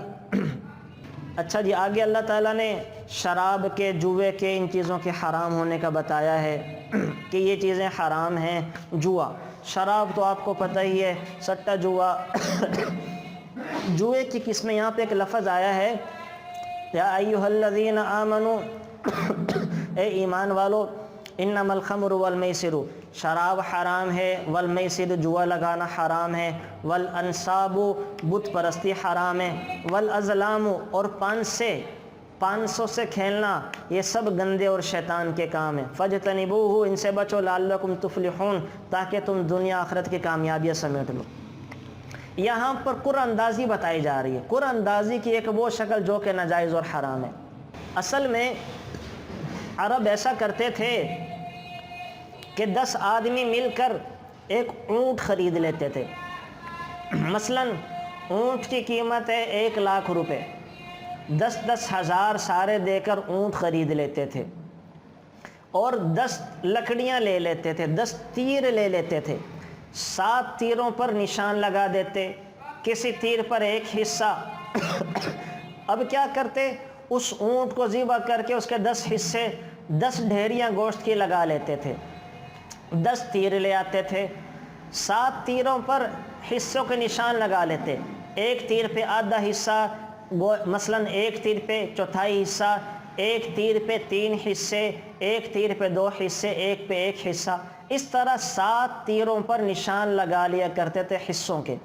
3 تیروں کو خالی چھوڑ دیتے تھے، پھر کیا کرتے، ان تیروں کو ترکش میں ڈال دیتے اور ایک ایک تیر نام لے کے نکالا کرتے تھے کہ فلانے کے نام پہ۔ اب جو تیر نکل آتا، اگر اس تیر پر آدھا حصہ ہوتا تو وہ آدھی ڈھیری گوشت لے جاتا تھا، اگر وہ تیر نکلتا تھا 3 حصوں والا تو وہ 3 حصے 3 ڈھیریاں لے جاتا تھا، اور جو ہے جس کے تیر سادہ نکلتے تھے وہ سارے گوشت سے محروم ہو جاتا تھا، وہ گویا کہ 10,000 روپے اونٹ کے ذبح کر کے گنوا دیتا تھا۔ تو یہ لاٹری کی اس وقت شکل پائی جاتی تھی، اور شریعت نے کہا یہ حرام ہے، یہ جوا ہے، سٹا ہے، کسی مسلمان کا مال کھا جانا۔ یہ ہمارے ہاں بھی ہوتی ہیں کہ جناب 100 روپے جمع کرے لاٹری نکالتے ہیں، ایک بندے کی نکل آتی ہے، باقی سارے محروم ہو جاتے ہیں، تو یہ حرام ہے۔ یہ اسی طرح آج کل جو بولی والی کمیٹیاں، ہمارے یہاں بہت سارے لوگ یہ بولی والی کمیٹی استعمال کرتے ہیں، یاد رکھیں یہ بولی والی کمیٹی حرام ہے، حرام، جائز نہیں ہے بالکل کسی طور پر، کہ ان میں سے کئیوں کو اپنی اصل رقم جو جمع کرواتے ہیں وہ نہیں مل پاتی، جو پہلے بولی والی کمیٹی لے لیتے ہیں وہ زیادہ پیسے دے کر وہ تھوڑی اماؤنٹ حاصل کر لیتے ہیں۔ تو یاد رکھیں یہ بولی والی کمیٹی جوئے سٹے کی ایک شکل ہے۔ اگر خدا نخواستہ ہمارے گھر میں سے کوئی یہ کر رہا ہے تو ہم اس کو سمجھائیں کہ یہ بولی والی کمیٹی جو آج کل چلی ہے جائز نہیں ہے۔ تو اسی طریقے سے جو لاٹریاں آتی ہیں وہ ہم دکاندار کو 10 روپے دیتے ہیں اپنی قسمت آزمائی کے لیے کہ جو نکلے گا، تو وہ بھی جائز نہیں ہے۔ تو لاٹریاں ہو گئی، سٹا، جوا، یہ جتنی شکلیں مارکیٹ میں رائج ہیں یہ جائز نہیں ہیں۔ البتہ قرآن اندازی کی یہ شکل جائز ہے۔ ایک شکل قرآن اندازی کی جائز ہے کہ مثلا 4 بکرے آپ لوگوں نے پالے ہیں، عید پر آپ کے گھر میں 4 لوگ ہیں، اور اب سمجھ نہیں آ رہی یہ بکرا کس کے نام کریں، کہ کس کا بچہ ضد کر رہا ہے یہ میرا، اماں کہہ رہی ہے میرا، اب وہاں آپ قرآن اندازی کر لیں۔ یہ حضور بھی کرتے تھے، آپ علیہ الصلوۃ والسلام کے سفر میں کون سی بیوی میرے ساتھ جائے گی، قرآن اندازی کر لیتے تھے۔ جس بیوی کا نام آتا تھا اس کو اپنے ساتھ سفر میں لے جاتے تھے، اس سے مسئلہ ختم ہو جاتا ہے۔ تو آپ جو ہیں گھر میں بکروں کی تقسیم کرنا چاہ رہے ہیں تو قرعہ ڈال لیں کہ بھئی جس کے نام کا بکرا نکل آیا وہ بکرا اس کا، تو اس میں لڑائی جھگڑا ختم ہو جاتا ہے۔ تو اس طرح جو ہے ایک گھر 4 بھائیوں نے تقسیم کرنا ہے۔ اب سمجھ نہیں آ رہی کون سا کمرہ کس کو دیں، کون سا کس کو دیں۔ اب سب کمروں کی قیمت برابر سرابر کروا کے قرعہ ڈال دیں کہ بھئی جس بھائی کے نام جو قرعہ نکلا اس بھائی کو وہ کمرہ دے دیں گے، گھر کا وہ والا حصہ دے دیں گے۔ تو یہ اس طرح کی قرعہ اندازی جائز ہے۔ ہاں ایسی قرعہ اندازی جس میں کسی کا نقصان ہوتا ہو مالی یا جانی، وہ قرعہ اندازی ناجائز ہے، تو اس کی اجازت نہیں ہے، اس کی اجازت نہیں ہے۔ تو یہاں پر جو شریعت نے قرعہ اندازی کے بارے میں ذکر کر دیا۔ شراب کا پہلے بھی بتایا تھا آپ کو، ایک حدیث مبارکہ اور سنا دیتا ہوں۔ اس کے اندر جو ابن ماجہ کی روایت ہے، آپ علیہ الصلوۃ والسلام نے فرمایا شارب الخمر کعابد الوثن، شراب پینے والا ایسا مجرم ہے جیسا کہ بتوں کی پوجا کرنے والا ہے۔ اسی لیے اللہ تعالیٰ نے یہاں پہ دیکھیں آپ، یہ جو آیت ہے وہ بتوں کی عبادت کے ساتھ اس کو جوڑا ہے۔ اے ایمان والو، شراب نہ پیو، جوا نہ کھیلو، اور یہ پانسے نہ پلٹاؤ کہ یہ شیطان کا کام ہے، اس سے بچو، اور آگے جا کے جو ہے اللہ نبی کی اطاعت کرو۔ تو یہاں پر اس آیت کو جوڑا جا رہا ہے، بڑی سخت آیت ہے، شراب کو بت پرستی کے ساتھ جوڑا جا رہا ہے۔ اور پھر حضور نے فرما بھی دیا کہ شراب پینے والا ایسا ہے جیسے بتوں کی پوجا کرنے والا، یعنی بڑا سخت گناہ ہے۔ اور بعض روایات میں آتا ہے شارب الخمر کعابد اللات والعزیٰ، شراب پینے والا ایسا ہے جیسا لات اور عزیٰ نامی بتوں کی پرستش کرنے والا ہے۔ تو بڑا سخت قسم کا گناہ بتایا جا رہا ہے، اور بڑی سخت سزا جو ہے وہ اس کے اوپر سنائی جا رہی ہے۔ تو اللہ تعالیٰ سے دعا بھی کیا کریں کہ اللہ تعالیٰ ہماری آپ کی نسلوں کی ان سارے برے اعمال سے حفاظت فرمائے گی۔ آگے چل کر اللہ تعالیٰ جو ہیں وہ تقلید آبا کے بارے میں بتا رہے ہیں۔ یہ بڑا جرم ہے جو ہمارے ہاں بھی چلتا آ رہا ہے۔ وَإِذَا قِيلَ لَهُمْ تَعَالَوْا إِلَى مَا أَنزَلَ اللَّهُ وَإِلَى الرَّسُولِ، جب کہا جاتا لوگوں کو آؤ اللہ اور رسول کی طرف، ان کی بات مان لو، قالوا حسبنا ما وجدنا علیہ آباءنا، تو کہتے تھے ہم کو تو ہمارے باپ داداؤں کا دین کافی ہے، ہم کو تو ہمارے باپ داداؤں کا دین کافی ہے۔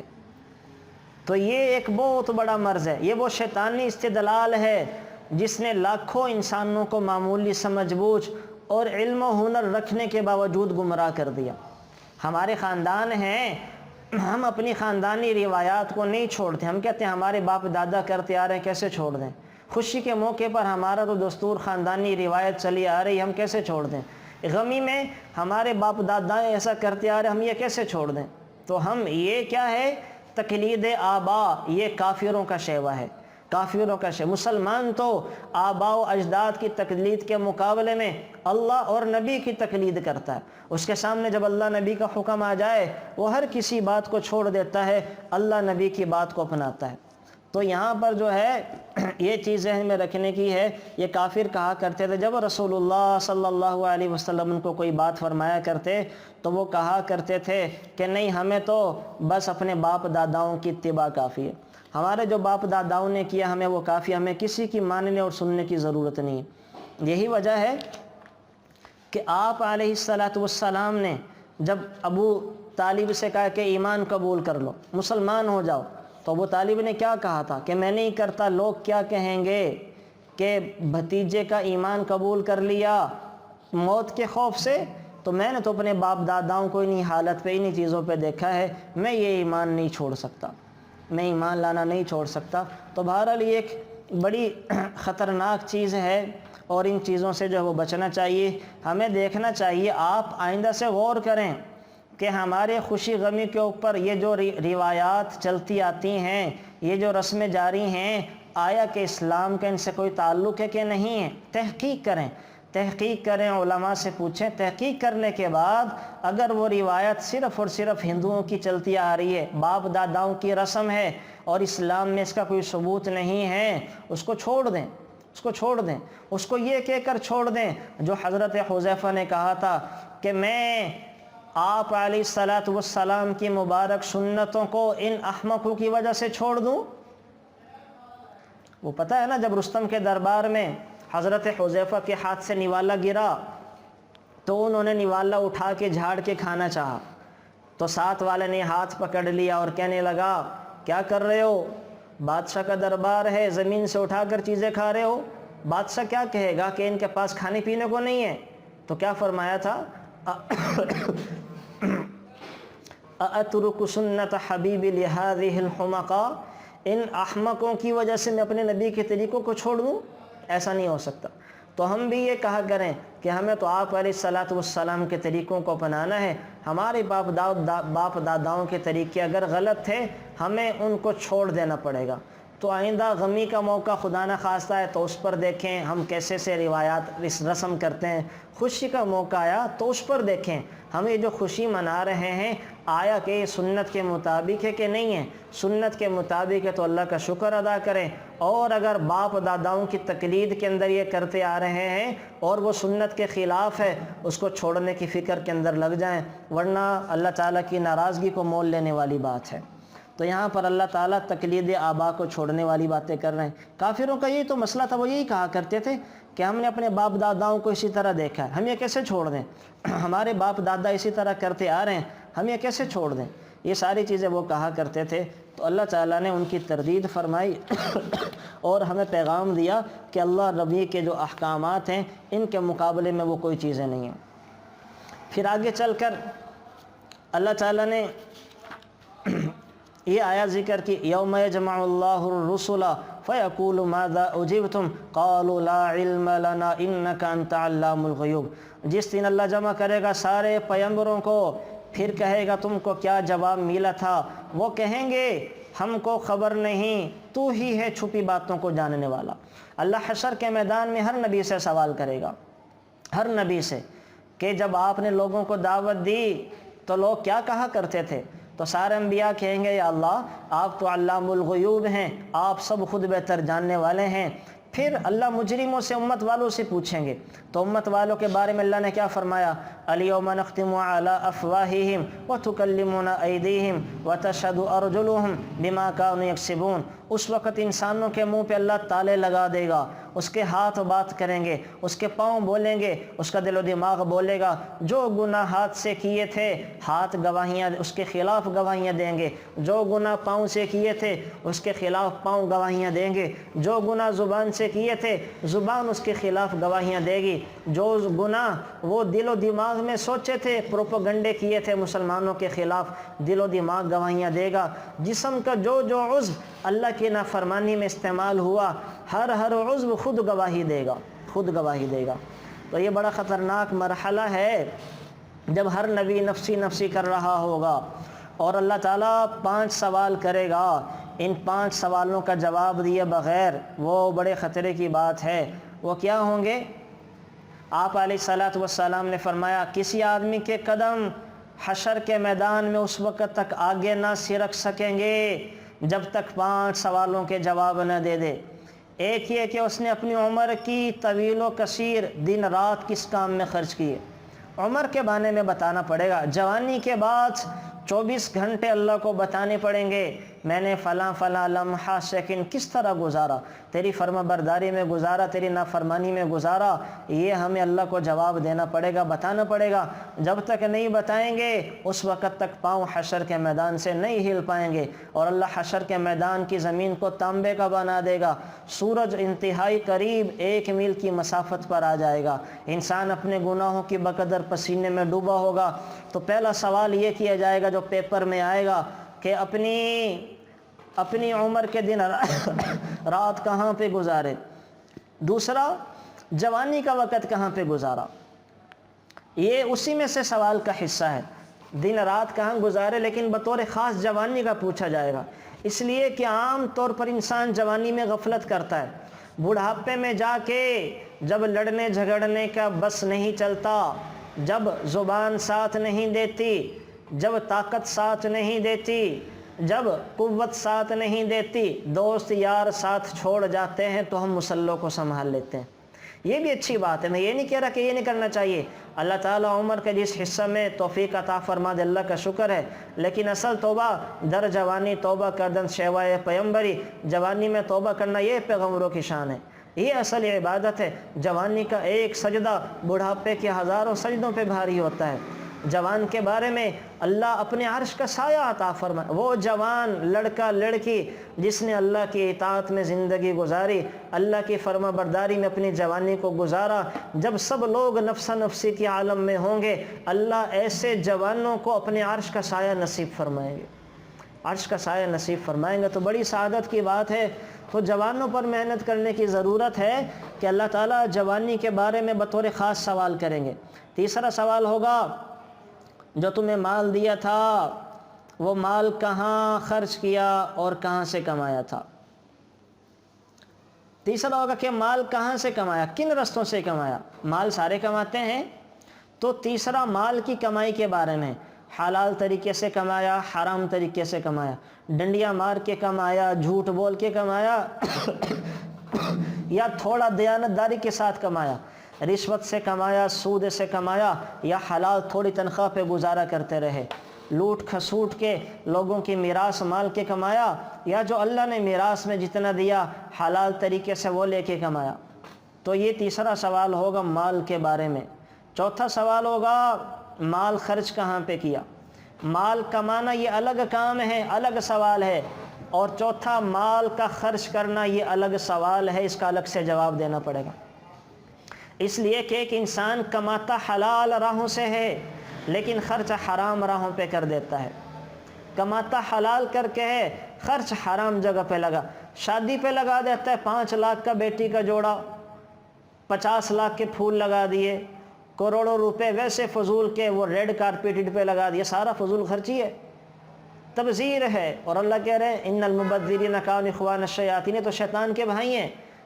اگر ہم جو لاکھوں روپے کی لائٹنگ کر کے اپنے بچے بچیوں کے شادیوں پہ اور بیکار کے پھول اور قیمتی قیمتی لباس بنا کے لاکھوں کروڑوں کے لگا دیتے ہیں، اگر اللہ نے کہہ دیا کہ دیکھتے نہیں تھے عائشہ کا نکاح کیسے ہوا، دیکھتے نہیں تھے فاطمہ کا نکاح اسی کے کپڑوں میں ہو گیا، دیکھتے نہیں تھے کہ عائشہ نے ایک کرتی میں مدینہ منورہ کی 50 بچیوں کا نکاح کر دیا، حالانکہ یہ اس لائق لوگ تھے کہ ان کے لیے تو جنت سے لباس اتار دیے جاتے، تو ہمارے پاس کوئی جواب نہیں ہوگا، ہمارے پاس بیان کرنے کو کوئی عذر نہیں ہوگا۔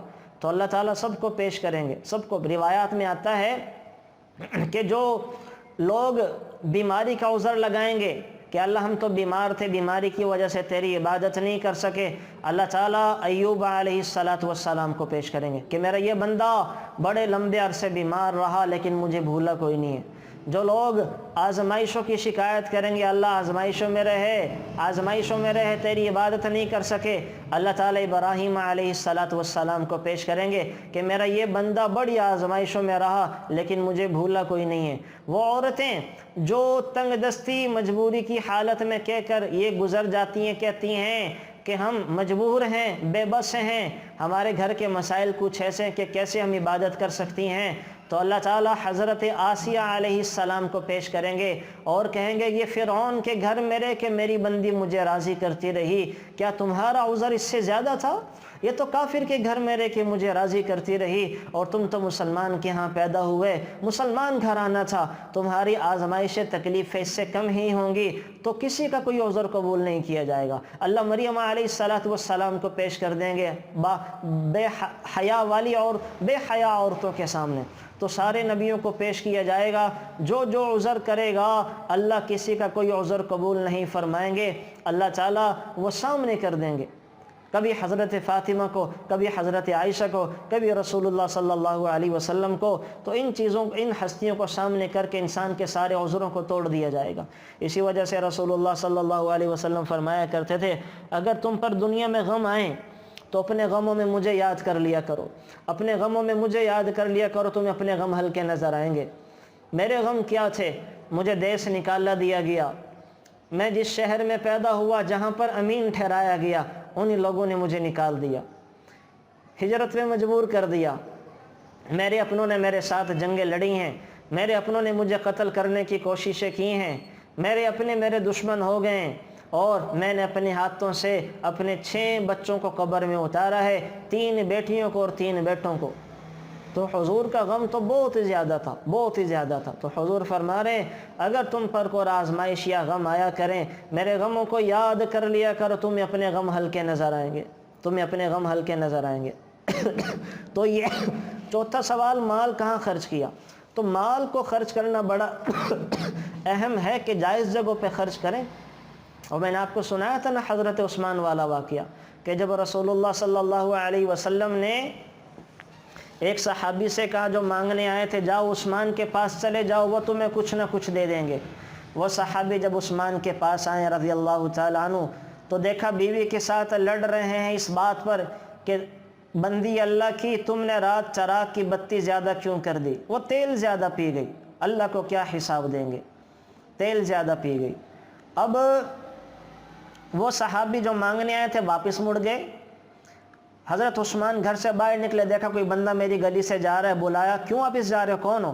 کہ اللہ کے نبی نے آپ کے پاس بھیجا تھا، لیکن آپ تو چراغ کی بتی بڑھ جانے پہ بیوی سے لڑ رہے ہیں، مجھے کیا دیں گے، اس وجہ سے واپس ہو گیا۔ کہا اچھا ٹھہرو۔ اندر گئے، اشرکیوں کی بھری تھیلی لا کے دے دی جو ساری زندگی کے لیے کافی تھی اس کے۔ وہ حیران اتنی بڑی سخاوت دے کر کہ یہ کیا ماجرا، بیوی کے ساتھ تو چراغ کی بتی کے بڑھ جانے پہ لڑ رہے ہیں اور مجھے اتنا سارا پیسہ دے دیا۔ کہ بات یہ ہے کہ جو بیوی کے ساتھ لڑ رہا تھا وہ حشر کے میدان میں نے اللہ کو حساب دینا ہے۔ اللہ پوچھیں گے میرے مال کو کہاں خرچ کیا؟ جب اللہ کو بتایا جائے گا کہ وہ اپنی غفلت کی وجہ سے بتی اور تیل زیادہ خرچ ہوگا تو میرے پاس کوئی جواب نہیں ہے۔ تو جہاں اور جو میں نے تمہیں مال دیا ہے وہ میں نے اللہ سے حساب لینا ہے، اللہ سے ایک کے بدلے میں 700 کروڑ لوں گا۔ اور جب اللہ کو حساب دیا جاتا ہے تو اسی طرح بخل سے کام لیا جاتا ہے، اور جب اللہ سے حساب لیا جاتا ہے تو اسی طرح سخاوت کی جاتی ہے۔ تو یہ وہ لوگ تھے۔ تو یہ چوتھا، مال خرچ بڑی احتیاط کے ساتھ کریں، اپنے مال کو اولاد کی تربیت پہ لگائیں، اپنے مال کو مٹی گارے پہ نہ لگائیں، اپنے مال کو شادی بیاہ پہ نہ لگائیں۔ یقین جانیں جو آپ شادی بیاہ پہ لگاتے ہیں نا، میری آپ لوگوں کے نصیحت ہے، آپ جو فضول رسمیں، فضول منہ دکھائی کی رسمیں اور جناب زیب و زینت پر خواہ مخواہ لاکھوں لگا دیتے ہیں، کپڑوں پہ، میک اپ پہ خواہ مخواہ برانڈ کا میک اپ ہو جائے لاکھوں لگا دیتے ہیں خواہ مخواہ، تو یہ پیسہ اپنی بچی کو عمرے کا ٹکٹ کروا کے دے دیا کریں۔ یقین جانیں وہ جب اپنے پہلی شادی کے دوسرے تیسرے دن وہ اس پیسے سے عمرے پہ جائیں گے تو اللہ کتنا راضی ہوں گے، اللہ کتنا خوش ہوں گے۔ یہ کرتے ہیں ملیشیا والے، چیچنیا کے مسلمان، یہ اپنے 9 بیاہتے جوڑے کو سب سے پہلے عمرے کی ادائیگی کے لیے بھیجتے ہیں۔ تو ہم بھی اگر یہ رواج، یہ روایت اپنانا شروع کر دیں، جو کہ بڑی اچھی ہے، کہ وہ پیسہ جو ان کی ہم نے فضول خرچیوں پہ لگانا تھا، اس پیسے سے بیٹی اور داماد کو عمرے کا ٹکٹ لے کے دے دیں تو اللہ کو راضی کرنے وہاں جائیں، وہاں سے ان کی شادی کی ابتدا ہو تو کتنی خوش قسمتی ہوگی۔ اللہ جب ایسی نتیجے میں اولاد دے گا تو کتنی فرما بردار اور نیک ہوگی۔ تو بہرحال یہ کرنے کے کام ہیں، یہ کرنے کے کام ہے، مال کو جائز جگہوں پہ خرچ کریں۔ انشاءاللہ مال خرچ کرنے کی بڑی تفصیل ہے، وہ جب الگ سے ہم مال کے حوالے سے بات کریں گے میں پھر ذکر کروں گا۔ اور 5واں یہ ہے کہ اپنے علم کے اوپر کیا عمل کیا، 5واں اس کے بارے میں سوال کیا جائے گا، علم کے بارے میں۔ تو بہرحال یہ یہاں تک بات ہو گئی۔ اب میں آپ کو موٹا موٹا سے اس کا جو ہے وہ سورۃ المائدہ کا جو تھا خلاصہ وہ ذکر کر دوں کہ اللہ تعالیٰ نے یہاں پر وہ قسموں کا ذکر کر دیا، اعتدال کا ذکر کر دیا، اور مشرکین کے جو حرام کردہ جانور تھے ان کا ذکر کر دیا۔ قیامت کا منظر آ گیا کہ قیامت میں اللہ تعالیٰ کیسے انبیاء کو جمع فرمائیں گے اور کیسے جو وہ سوال ہوگا، اور انسان سے کیسے کیسے 5 سوال ہوں گے۔ آگے سورۃ الانعام، سورۃ الانعام یہ بھی جو ہے وہ یہ مکی صورت ہے، اور اس میں اللہ تعالیٰ نے مشرکین کے، اس میں انعام بولتے ہیں چوپاہوں کو، جانوروں کو، چونکہ اس صورت میں چوپاہوں کا ذکر ہے، جانوروں کا ذکر ہے، تو اس وجہ سے اس کا نام سورۃ الانعام رکھ دیا گیا۔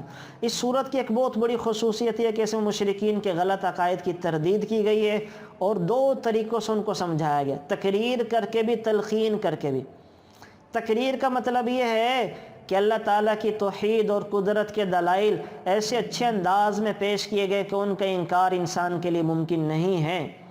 اللہ پوچھتے ہیں بھئی بتاؤ اس زمین آسمان کا بنانے والا کون ہے؟ سب کہتے تھے مجھے اللہ ہیں۔ بندوں پر کس کا غلبہ ہے؟ سب کہتے تھے اللہ کا ہے۔ ظاہر باطن کا علم کس کے پاس ہے؟ سب کہتے تھے اللہ کے پاس ہے، لیکن مانتے نہیں تھے۔ تو اس طرح سے اللہ تعالیٰ وہ ان کو تنبیہ کر رہے ہیں، پھر تلقین بھی دے رہے ہیں، تلقین کر رہے ہیں کہ اے میرے نبی آپ ان سے سوال کیجئے کہ آسمانوں اور زمینوں میں جو کچھ ہے کس کا ہے؟ تو مشرکین کہتے تھے اللہ کا ہے۔ تو مختلف طرح سے سوالات بتائے گئے ہیں۔ پھر جو ہے اللہ تعالیٰ کی صفات پر بات کی گئی ہے، کافر اور ایمان والوں میں فرق بتایا گیا ہے، وہ فرق میں آپ کو آخر میں ذکر کر دیتا ہوں۔ اس سے پہلے سورۃ الانعام کے حوالے سے جو چیزیں ہیں وہ ایک دو بات ذکر کر کے بس بات ختم کرتے ہیں۔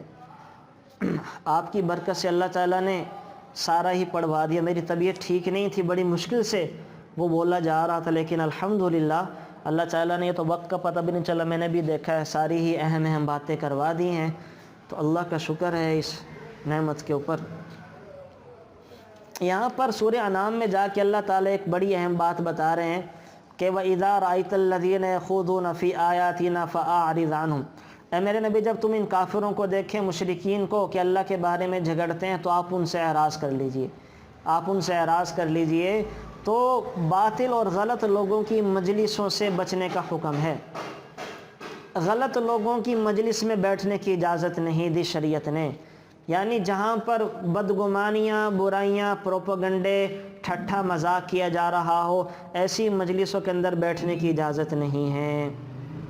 اس کی مختلف صورتیں ہو سکتی ہیں، یہ آپ کے ساتھ بھی ہمارے ساتھ ہی پیش آتا ہے۔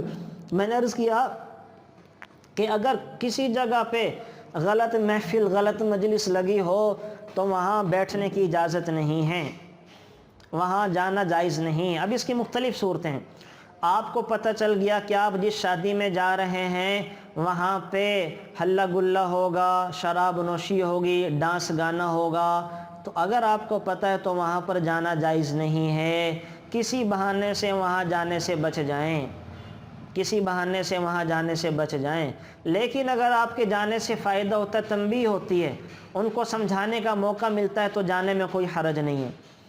میرے ایک شاگرد تھا لمس کا پڑا ہوا، اس کی سسٹر کی شادی ہے، وہ ایک محکمے سے ڈائریکٹر ریٹائر ہوئے ہیں، تو بچہ دیندار بن گیا، گھر کا سارا ماحول وہ یورپین تھا۔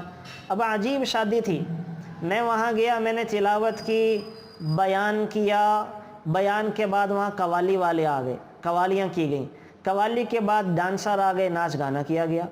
تو میں تو پھر وہاں سے وہ جب میں نے دیکھا کہ میرے بیان کے بعد قوالی شروع ہو گئی، تو وہ چونکہ ماشاءاللہ خاندانی لوگ تھے، مجھے اپنے گھر لے گئے، ساتھ ہی گھر تھا، پارک میں انہوں نے اہتمام کیا ہوا تھا، تو میں وہاں بیٹھا نہیں، اٹھ کے آ گیا، ان کے گھر بیٹھنے کا موقع تھا۔ تو ایک تو کوشش یہ کرنی چاہیے، اگر غلط مجلس ہے، آپ کسی پڑوس میں چلے گئے، پتہ ہے کہ اس مجلس میں غیبتیں ہو رہی ہیں، تو وہاں سے اٹھ جانا چاہیے، وہاں سے اٹھ چلے جانا چاہیے۔ اگر پہلے سے پتہ چل جائے کہ یہ غلط کام کا مشورہ کر رہے ہیں، یہ اللہ کو ناراض کرنے والے کاموں کے بارے میں باتیں کرنے جا رہے ہیں، تو اس مجلس میں جانا جائز نہیں ہے۔ نمبر 2، اگر آپ بے دہانی میں اس مجلس میں چلے گئے جہاں حرام کام ہو رہے ہیں، اللہ نبی کو ناراض کرنے والی باتیں ہو رہی ہیں، اگر ایسا ہو جاتا ہے تو اگر تو آپ وہاں سے اٹھ سکتے ہیں تو اٹھنا ضروری ہے، یعنی آپ کو اتنی طاقت، اختیار، کنٹرول حاصل ہے کہ اگر آپ وہاں سے اٹھ کے چلے جاتے ہیں اور آپ کے اٹھنے سے کوئی فساد نہیں پھیلے گا، ناراضگیاں نہیں بڑھیں گی، طریقے سلیقے سے چلے جاتے ہیں، تو وہاں سے اٹھ جانا چاہیے۔ میں الحمدللہ خود کئی دفعہ ایسا کرتا ہوں، ایسی مجلس میں چلے گئے کہ وہاں پہ جا کے گانا وانا ہو رہا ہے تو فون کے بہانے باہر آ جاتے ہیں، یا اپنے دوستوں سے وہاں کہتے ہیں کہ جی بڑی ایمرجنسی ہو گئی۔ ظاہر ہے باہر نکلنے سے بڑی گناہ سے بچنا، یہ اس سے بڑی ایمرجنسی کیا ہو سکتی ہے، تو یہ عذر کر کے باہر نکل آتے ہیں۔ تو اگر تو ہمیں پتہ چلے کہ ہمارے جانے سے کوئی فتنہ فساد نہیں ہوگا تو وہاں سے چلے جانا چاہیے، اور اگر ہم وہاں سے نہیں اٹھ سکتے، ہمیں پتہ ہے کہ اٹھنے میں نقصان زیادہ ہے، اٹھنے میں خطرہ ہے، دوریاں بڑھ سکتی ہیں، ناراضگیاں پیدا ہو سکتی ہیں، اور ہمارے سمجھانے کا ان پر کوئی فائدہ نہیں ہوگا، تو پھر وہیں بیٹھے رہیں، لیکن اس گناہ کے کام سے لذت حاصل نہ کریں بلکہ کسی اور کام میں مشغول ہو جائیں۔ آپ نے دیکھا کہ یہاں پہ ڈانس چل رہا ہے، گانا بجانا ہو رہا ہے، اٹھ بھی نہیں سکتے، یہ مجلس گلے کی ہڈی بن گئی، نہ اگل سکتے نہ نگل سکتے ہیں، تو آپ وہاں گانا سننے میں نہ لگ جائیں بلکہ موبائل میں لگے رہیں، موبائل میں کوئی اور چیز دیکھتے رہیں، کوئی اور خیر کا کام موبائل میں کرتے رہیں، اپنے کانوں میں ہینڈ فری لگا کے وہ کوئی اور چیز سنتے رہیں جو کہ جائز ہو، تو اگر تو آپ مجلس سے اٹھ نہیں سکتے تو اس مجلس میں توبہ استغفار کے ساتھ بیٹھے رہیں، لیکن اپنے کسی اور کام کے اندر مشغول ہو جائیں۔ یہاں پر اللہ تعالی ہمیں یہ حکم عطا کر رہے ہیں۔ تو بہرحال یہ جو ہے وہ ساری چیزوں کا ذکر اللہ تعالیٰ نے کر دیا، اور آخر میں اللہ تعالیٰ فرماتے ہیں کہ ایک ایمان والا تو قدرت کی نظاروں میں غور کر کر اللہ کا ایمان اور بڑھ جاتا ہے۔ وہ قدرت میں رنگ اور خوشبوؤں کو دیکھتا ہے، چھوٹے بڑوں کو دیکھتا ہے، کھٹے میٹھے کو دیکھتا ہے، ایک ہی مالٹا ایک ہی درخت کا ہے، ایک کا ذائقہ کھٹا ایک کا میٹھا، تو اس کا اللہ کی ذات پر یقین بڑھتا جاتا ہے۔ وہ نمکین کڑوے پانیوں کو ایک ہی جگہ چلتے دیکھتا ہے، اس کا اللہ کی ذات پر یقین بڑھتا جاتا ہے۔ تو جب کہ کافر جو ہے وہ یہ ساری چیزیں دیکھتا ہے تو اس کے کان پر جو نہیں رینگتی، وہ اللہ کی قدرت کو دیکھ کر بھی ایمان لے کر نہیں آتا۔ یہ آخری پارے کے 7ویں پارے کے آخر میں چیزیں ذکر کی گئیں۔ تو یہ باتیں ہیں آج کے اس کے اندر جو پارے کے اندر اہم تھی۔ اللہ تعالی ہمیں ان باتوں پر عمل کی توفیق عطا فرمائے۔ ایک سوال یہ آیا ہوا تھا کہ آپ نے کہا تھا کہ گناہ سے نفرت ہونی چاہیے، گناہ گار سے نفرت نہیں ہونی چاہیے، جبکہ آج کے سبق میں گزرا کہ علماء بنی اسرائیل گناہ گاروں کے ساتھ اٹھتے بیٹھتے تھے، اللہ نے ان کے دلوں کو ان کے ساتھ کر دیا۔ دیکھیں گناہ سے نفرت ہونی چاہیے، گناہ گار سے نہیں۔ یہ جو بنی اسرائیل کے جو علماء تھے نا، یہ ان گناہ گاروں کے ساتھ بیٹھنے کی وجہ سے پکڑ نہیں ہوئی، ان کی ہوئی کہ یہ ان گناہ گاروں کے ساتھ بیٹھ کر ان کے گناہوں کو غلط نہ سمجھتے تھے۔ ان کے ساتھ جب بار بار منع کیا، شروع میں منع کرتے تھے کہ باز آ جاؤ، یہ غلط کام چھوڑ دو، تو وہ نہیں چھوڑتے تھے۔ یہ پھر بنی اسرائیل کے لوگوں کے ساتھ ان کی مجلسوں میں بیٹھتے، انہی کے ساتھ ان کے جیسے ہو جاتے تھے، جیسا ہم کہتے ہیں جیسا دیس ویسا بھیس۔ تو اس وجہ سے اللہ تعالیٰ نے بعضوں کے دلوں کو بعضوں کے ساتھ ملا دیا۔ ورنہ دیکھیں رسول اللہ صلی اللہ علیہ وسلم بھی تو گناہ گاروں کے پاس جایا کرتے تھے نا، کافروں کی مجلس میں، مشرکوں کی مجلس میں بیٹھے رہا کرتے تھے، لیکن ان کی مجلسوں میں جا کر ان سے متاثر نہیں ہوتے تھے، بلکہ ان کو متاثر کرنے کی کوشش کرتے تھے۔ تو علماء بنی اسرائیل نے یہ کیا، یہ غلط لوگوں کی مجلسوں میں شروع میں تو سمجھاتے، بعد میں ان کے ساتھ بیٹھ کر انہی جیسے ہونا شروع ہو گئے۔ اپنے دین کا بھی سودا کیا، ضمیر کا بھی سودا کیا، ایمان کا بھی سودا کیا۔ ان کی باتوں کو، غلط باتوں کو صحیح ثابت کرنے کے لیے تورات انجیل سے دلائل بھی دیتے تھے۔ تو اس وجہ سے اللہ نے بعضوں کے دلوں کو بعضوں کے ساتھ کر دیا۔ میرا خیال ہے بات سمجھ میں آ گئی ہوگی۔ تو دونوں باتوں میں کوئی تضاد نہیں ہے، تو گنہ گاروں کے ساتھ بیٹھنے میں کوئی حرج نہیں ہے۔ ہاں ان کے ساتھ بیٹھ کر ویسا ہو جانے میں حرج اور مذائقہ ہے، اس میں نقصان ہے، اور یہ کیا کرتے تھے یہ بنی اسرائیل کے علماء۔ چلو جی کوئی بات ہے تو بتا دیں، ورنہ پھر دعا کرتے ہیں۔ Thanks for watching. Please subscribe, like, share Mufti Sufyan.